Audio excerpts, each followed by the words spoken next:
पढ़ने लिखने वाले होते तो कोई ये थोड़ी कहता कि मैं तो बायोलॉजिकल नहीं हूं।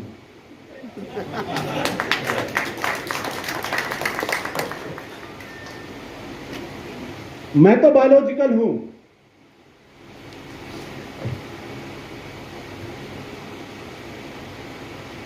आज के दौर में मुझे लगता है जो बात जावेद भाई ने कही, जो 5 कर्तव्यों का हवाला दिया,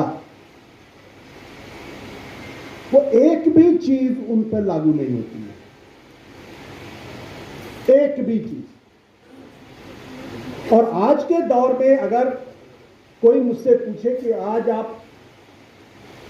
एक काम जो करना चाहिए हर हिंदुस्तानी को, वो कौन सा एक काम? मुझे लगता है सिर्फ एक काम है और वो है संविधान बचाने का काम। इसके अलावा दूसरा कोई काम नहीं। अगर आपने संविधान की लड़ाई लड़ ली तो आप इस मुल्क को बचा लेंगे, इस समाज को बचा लेंगे, माइनॉरिटी मेजॉरिटी को बचा लेंगे, और आजादी की लड़ाई में जो उसूल खड़े हुए थे उनको बचा लेंगे। यह पूरी की पूरी जद्दोजहद इसलिए है कि हिंदुस्तान का जो संविधान, जो हजारों लाखों की संख्या में जो आजादी की लड़ाई में लोगों ने कुर्बानियां दी, वो न रहे। और ये कौन लोग कर रहे हैं? ये वो लोग कर रहे हैं जिन्होंने आजादी की लड़ाई में अंग्रेजों की दलाली की। जब भगत सिंह, चंद्रशेखर आजाद जैसे लोग शहादत दे रहे थे, जब फांसी के फंदे पर झूल रहे थे, तब ये अंग्रेजों की दलाली कर रहे थे। इनसे जरा पूछिए, इनके खानदान में, इनके परिवार में वो कौन एक शख्स था जो कभी जेल गया? कौन?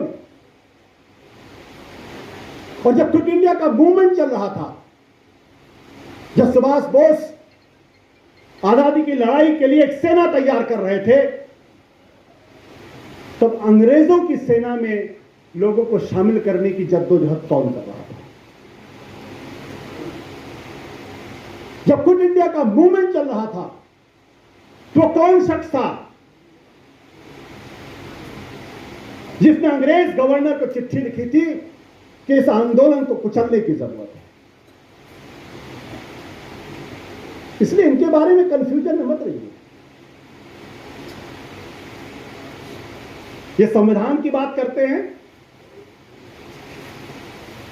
जब संविधान को कॉन्स्टिट्यूएंट असेंबली ने अडॉप्ट किया, तब इन्होंने क्या कहा था? इन्होंने कहा था कि इसमें तो कुछ भी भारतीय नहीं है, ये सब विदेशी है, और भारत के लोग उसको स्वीकार नहीं करेंगे। तिरंगे के बारे में क्या कहा था? इसमें तो 3 रंग हैं, ये तो अपशकुन है, अशुभ है। और आज ये लोग हमको और आपको सर्टिफिकेट बांटने की बात करते हैं कि आप देशभक्त हैं और फला आदमी देशद्रोही है। ये अपने दिल में जानते हैं कि देशद्रोही कौन है, देशभक्त कौन है। और हिंदुस्तान की जनता ने 4 जून को फैसला सुना दिया है कि कौन संविधान के साथ है और कौन संविधान के साथ नहीं है, कौन बाबा साहब के साथ खड़ा है, कौन बाबा साहब के साथ नहीं खड़ा है। वो कौन शख्स था जिसने कहा था कि अगर बाबा साहब भी आ जाएं तो संविधान नहीं बदल सकते? ये कहने की जरूरत क्यों पड़ी? इसलिए क्योंकि पैरों के नीचे से जमीन खिसक गई थी, तब कहना। 10 मार्च 2000, तारीख याद रखिएगा। आरएसएस के प्रमुख थे जिनका नाम था के सुदर्शन। उन्होंने क्या कहा था? Scrap this constitution. और जब करण थापर ने उनसे सवाल पूछा कि आपको भारत के संविधान में यकीन है, उन्होंने कहा नहीं, और सबूत चाहिए आपको। प्रोफेसर राजेंद्र सिंह, रज्जू भैया, गूगल करिएगा, इंडियन एक्सप्रेस में एक लेख उन्होंने लिखा था जिसमें उन्होंने कहा था भारत का संविधान को बदलने की जरूरत है। तो ये जो लड़ाई है, संविधान को बचाने की लड़ाई है, ये सिर्फ हिंदू और मुसलमान का सवाल नहीं है, ये इस मुल्क का सवाल है। ये इस देश का सवाल है, ये इस देश की आजादी का सवाल है। और मैं आपको एक बात और बताना चाहता हूं, ये लड़ाई सिर्फ मुसलमानों की लड़ाई नहीं है, यह लड़ाई इस देश के हर उस हिंदू की भी लड़ाई है जिसको इस संविधान में यकीन है और जो मानता है कि हिंदू धर्म में इस बात की आजादी है कि मैं कह सकूं कि मैं ईश्वर को नहीं मानता हूं, फिर भी मैं हिंदू हूं। यह आजादी है। I am a non believer, लेकिन यह आजादी मुझे मेरा धर्म, मेरा संविधान, मेरा देश, मेरा मुल्क मुझे यह आजादी देता है, तुम मुझसे नहीं छीन सकते। तो जो छीनने की कोशिश करेगा वो कुछ समय के लिए जरूर कामयाब हो सकता है, लेकिन अंत में उनका वही हश्र होना है जो इतिहास में लिखा हुआ है। एहसासे कमतरी से निकली हुई ये जमात है, सीवियर इंफीरियरिटी कॉम्प्लेक्स, और कुछ नहीं। और एक बात और बताऊं आपको, जब आप इनका इतिहास पढ़ेंगे, जब इनका लिटरेचर पढ़ेंगे, तो आपको इस बात का एहसास होगा कि ये हिंदू धर्म के भी सगे नहीं है। अगर आप कभी पढ़ें, और मैं चाहूंगा कि आप लोगों को पढ़ना चाहिए, 6 glorious parts of Indian history by Savarkar, जिसमें कहते हैं और जिन पर एक हिंदू होने के नाते मुझे गर्व है, सत्य, अहिंसा, वसुधैव कुटुंबकम, प्रेम, कृपा, करुणा, उसको कहते हैं ये परवर्टेड वर्च्यूज हैं।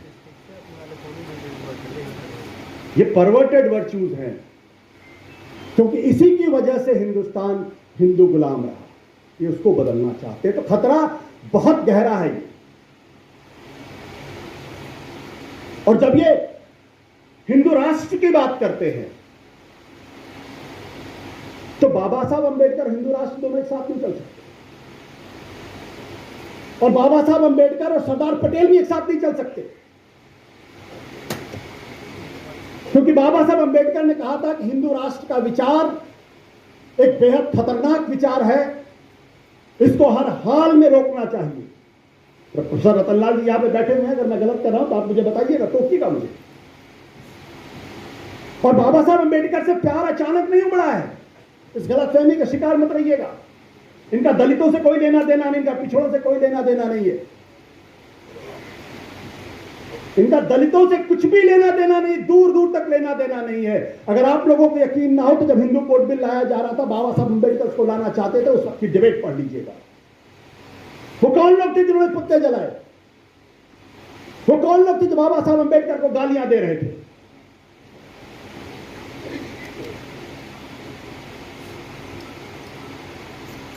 तो ये सब क्यों करना पड़ रहा है? क्योंकि आज वोट चाहिए। सत्ता में बने रहने के लिए वोट चाहिए। इनको इस बात का गुमान था कि अब तो हम नॉन बायोलॉजिकल हैं, 400 सीटें आ रही हैं तो इस देश का संविधान बदल देंगे। लेकिन इस देश के संविधान में आस्था रखने वाले लोगों ने, बाबा साहब अंबेडकर में आस्था रखने वाले लोगों ने इस बात का इंकलाब किया है कि आपको बदलने नहीं देंगे। ये संविधान तो नहीं बदलेगा। और ये बहुत लंबी लड़ाई, ये कोई बहुत आसान से लड़ाई भी नहीं है। मुझे कभी कभी अपने कुछ कांग्रेस के दोस्तों से थोड़ी तकलीफ भी होती है कि जिस पंडित जवाहरलाल नेहरू ने सबसे पहले इनकी शिनाख्त की थी, अगर किसी को याद हो 1951-52 में जो पहला लोकसभा का चुनाव हुआ था, तब उन्होंने कहा था, तब तो इनकी कोई औकात नहीं, तब उन्होंने कहा था कि यह देश के लिए बहुत खतरनाक है। और पहला चुनाव दरअसल उस एक मसले के ऊपर उन्होंने कराने की कोशिश की, जिसकी वजह से ये हमेशा तड़पते रहते हैं। क्यों बाबा ये नेहरू जी का विरोध करते हैं? मुझे लगता है कि आज जवाहरलाल नेहरू को बहुत मजबूती के साथ खड़ा करने की जरूरत है। और एक गलतफहमी आप मत भूलिएगा, इनके निशाने पर सिर्फ पंडित जवाहरलाल नेहरू नहीं, पंडित जवाहरलाल नेहरू तो एक तरीके का ढाल है, इनके निशाने पर हैं महात्मा गांधी, जिनकी हत्या के बाद गिरफ्तार किए गए थे, संगठन पर बैन लगा था। तो इसलिए बहुत लंबी लड़ाई, बहुत कम वक्त है, इसलिए मैं ज्यादा नहीं बोलूंगा। मैं इतनी सी बात जरूर कहूंगा आप लोगों के सामने कि बहुत अरसे के बाद एक ऐसा वक्त आया है जब हम सब लोगों को पूरी मजबूती के साथ खड़े होकर कहना पड़ेगा कि या तो हम इनके साथ हैं या इनके खिलाफ हैं। बीच का रास्ता नहीं है, बीच का रास्ता नहीं है। और एक बात मत भूलिएगा,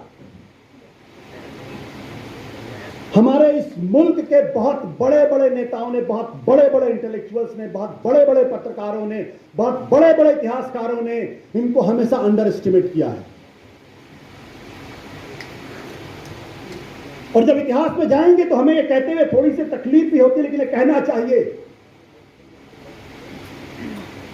कि जयप्रकाश नारायण ने अगर ये न कहा होता कि अगर ये फासिस्ट है तो मैं भी फासिस्ट, तो आज इनकी औकात नहीं होती, हैसियत होती नहीं। राम मनोहर लोहिया ने अगर 1963-64 में अगर इन लोगों के साथ मिलकर, दीनदयाल उपाध्याय के साथ मिलकर अगर गठबंधन नहीं किया होता तो कभी भारत की राजनीति के मेन स्ट्रीम में नहीं आ सकते। इसको भी इंट्रोस्पेक्ट करने की जरूरत है, इसको भी समझने की जरूरत है। मैं इनका विरोधी नहीं हूं, लेकिन मुझे लगता है कि एक ऐसे मौके पर इतिहास की तमाम धाराओं को, उस अंतर्धाराओं को भी समझने की जरूरत है और अपनी गलतियों को पकड़ने की जरूरत है। अगर मैं कहता हूं कि मैं गर्व से कि मैं हिंदू हूं, तो गर्व से हिंदू कहना कोई अपराध नहीं है, कोई सांप्रदायिकता नहीं है। लेकिन अगर मैं किसी दूसरे धर्म के खिलाफ अगर नफरत फैलाता हूं तो सांप्रदायिकता है।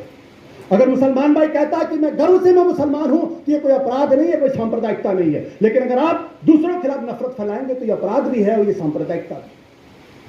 और आखिरी बात कहना चाहता हूं कि दीनदयाल उपाध्याय रोड पर है ये सड़क, ये बिल्डिंग। 1965 में पुणे में उन्होंने एक भाषण दिया था जिसको इंटीग्रल ह्यूमनिज्म कहते हैं। इस देश के हर इंटेलेक्चुअल को पढ़ना चाहिए। मैं खास तौर पर चाहूंगा कि संजय जी, तारिक भाई और जावेद भाई इसको जरूर पढ़ें। वो किताब 1985 में भारतीय जनता पार्टी ने बाकायदा उसको अपना इंटेलेक्चुअल, वो उसको क्या बोलते हैं, उसको विचारधारा के तौर पर स्वीकार किया। वो भारतीय जनता पार्टी का अपना ऑफिशियल डॉक्यूमेंट है। उस डॉक्यूमेंट में लिखा हुआ है कि भारत को हिंदू राष्ट्र नहीं, धर्म राज्य होना चाहिए। उसमें ऑफिशियली लिखा हुआ है, उसमें ऑफिशियली लिखा हुआ कि भारत के जो संविधान है, ये संविधान भारत की एकता और अखंडता के खिलाफ है। मैं नहीं कह रहा, उसमें ऑफिशियली लिखा हुआ है कि भारत को फेडरल स्ट्रक्चर नहीं होना चाहिए, unitary form of the government होना चाहिए। ये वन स्टेट वन नेशन की जो बात कहते हैं वो दरअसल वही है कि इस देश के अंदर एक नेता हो, एक संसद हो और एक ही पार्टी हो, बाकी किसी का कोई अस्तित्व नहीं होना चाहिए। ये जो धर्मराज्य की बात करते हो, और वो भी क्या कहते हैं धर्मराज्य में, मैं चाहूंगा कि आप सब लोग उसको पढ़ें। वो क्या कहते हैं धर्मराज्य में क्या है? संसद सुप्रीम नहीं होगी, मेजॉरिटी सुप्रीम नहीं होगी, आम जनता सुप्रीम नहीं होगी, सुप्रीम होगा धर्म। क्या हमको आपको मंजूर है? इसका मतलब क्या कि जो मौजूदा संसदीय व्यवस्था है उसको उठा के फेंक दीजिए और वैसी व्यवस्था ला दिए जहां कुछ धर्म गुरुओं को इकट्ठा कर लिए, वो तय करेंगे कि कौन धर्म के विरुद्ध है, कौन धर्म के अनुरूप है। लेकिन मैं एक बात और आपसे कहना चाहता हूं कि धर्म में कोई बुराई नहीं। बुराई जो तमाम लोग खड़े हो जाते हैं धर्म के सौदागर, धंधा करने वाले लोग, दरअसल दिक्कत उनकी वजह से। इसलिए ज्यादा वक्त न लेते हुए मैं इतनी बात कहूंगा कि आज जिस विषय पर ये सेमिनार है ये बहुत जरूरी है। हम अगर एक चीज ठान लें कि कुछ भी हो जाए इस देश के संविधान को बदलने नहीं देंगे और उसके लिए जो कुछ भी कुर्बानी देनी पड़ी हम देने के लिए तैयार है, तो मान लीजिएगा इनकी पराजय निश्चित। और 2024 के चुनाव में यही हुआ है और इसीलिए इनकी हालत खराब है। लेकिन कमजोर अभी भी मत समझिएगा, अंडर एस्टिमेट मत करिएगा। ये बहुत ऑर्गेनाइज्ड फोर्स है, दुनिया के सबसे ऑर्गेनाइज्ड फोर्स है। दिक्कत क्या है कि पढ़े लिखे लोग ऑर्गेनाइज नहीं होते, वो अलग अलग जुबान में बात करते हैं और अलग अलग तंजीमें बन जाती हैं उनकी।